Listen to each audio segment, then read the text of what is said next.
Today was supposed to be just another day of camp, but instead, the Atlanta Falcons got hit with a brutal reality check. Two major blows to the offensive line in the same day, and both could shape the future of this season. First, starting right tackle Caleb McGary had to be carted off the field during practice. No word yet on how serious it is, but anytime a starter goes down like that, you feel the air get sucked right out of the building. And if that wasn't enough, the bad news kept coming. Storm Norton, the man expected to be McGary's insurance, just had ankle surgery. He's now expected to miss 6 to 8 weeks, which means he's gone until at least October. Here's why this is a massive problem. The next man up right now is rookie Jack Nelson, a 7th-round pick who has struggled badly in preseason. The game looks way too fast for him, missed blocks, penalties, breakdowns, you name it. And remember, protecting the right side is even more important now because Michael Penix Jr. is a left-handed quarterback. That means his blind side is McGary's job. If the Falcons don't fix this quickly, their rookie QB is going to be running for his life. Yes, they could try moving Elijah Wilkinson over to tackle, but that just opens another hole inside at guard. No matter how you shift it, the depth looks thin. And that's why, if McGary's injury turns out to be serious, Atlanta has no choice but to explore outside options, whether it's a trade or a free agent signing. The clock is ticking, and the Falcons cannot afford to gamble with their quarterback's protection. The Falcons are in a tough spot here. If the offensive line suffers another injury, they'll have to consider outside help, and one name that always comes up is Jawan Taylor from the Kansas City Chiefs. On the surface, Taylor looks like the kind of player any team would want protecting their quarterback. Last season, he allowed just a 5% pressure rate and only 1% of his snaps ended in a sack. That's elite pass protection for a right tackle. The problem? He's also one of the most penalty-prone linemen in football. 17 penalties in a single season. That's near the very bottom of the league. And if that wasn't enough, his contract is massive. The Chiefs are paying him $20 million per year. Now, if Atlanta tried to swing a deal, the dead money Kansas City would eat drops his true cost to around $12.50 to $13 million. But here's the problem. The Falcons have barely $7 million in cap space. That means to make this happen, they'd have to move contracts around, and the biggest one on the books is Kirk Cousins. But Kansas City doesn't need Cousins. They already have Patrick Mahomes and a cheap, capable backup in Gardner Minshew. So realistically, this deal is a long shot. It would take multiple roster moves just to make the money work. Still, Taylor is a starting caliber right tackle who could help immediately if the Falcons found a way to pull it off. But here's the real question for Falcons fans. Would you be willing to see Atlanta trade away assets and move contracts just to bring in another tackle?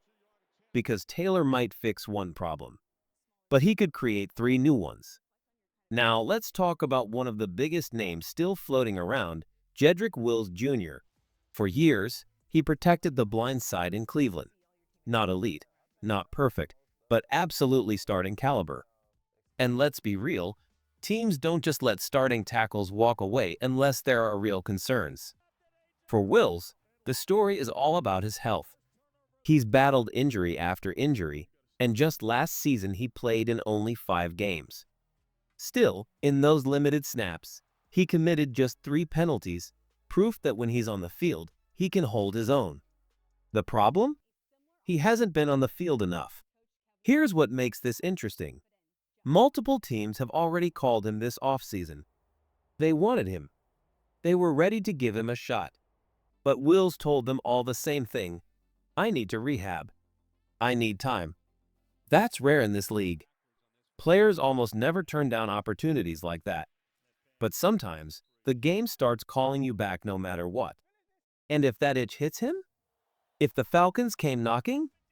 You'd be talking about a low-cost, high-upside swing. Yes, he'd be behind on the playbook. Yes, he'd be rusty. And yes, the injuries are scary. But for a team desperate to solidify the offensive line, That's the kind of gamble that could quietly change everything. If it's me, I'd only take him on a veteran minimum deal, nothing more. But sometimes the riskiest moves can turn into the smartest ones. The Falcons are playing a dangerous game with these one-year prove-it deals. On paper, it's smart. You bring in a guy, give him a chance to showcase himself, and if he balls out, great.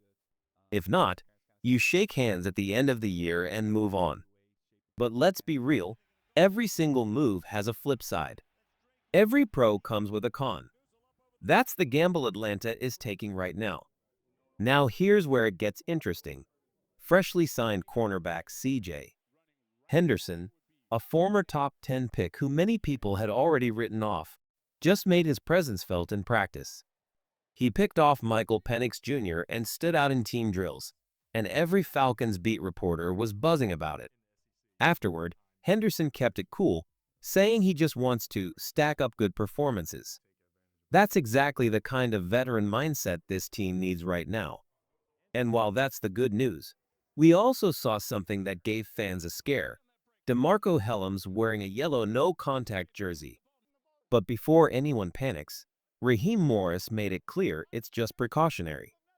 They're protecting him so he's ready for a bigger role in 2025, which honestly should get every Falcons fan hype. But the real shadow hanging over this team right now? The injuries. Caleb McGary was carted off the field, and we're waiting on the MRI results. And Storm Norton? He's already set for ankle surgery, sidelined until at least October. The offensive line depth is being tested hard, and these next few weeks are going to tell us a lot about how tough this roster really is.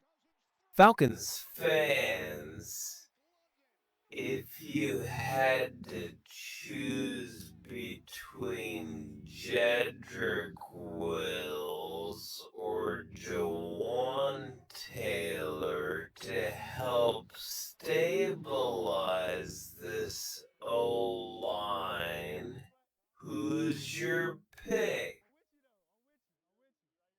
Drop JW for Wills or JT for Taylor in the comments.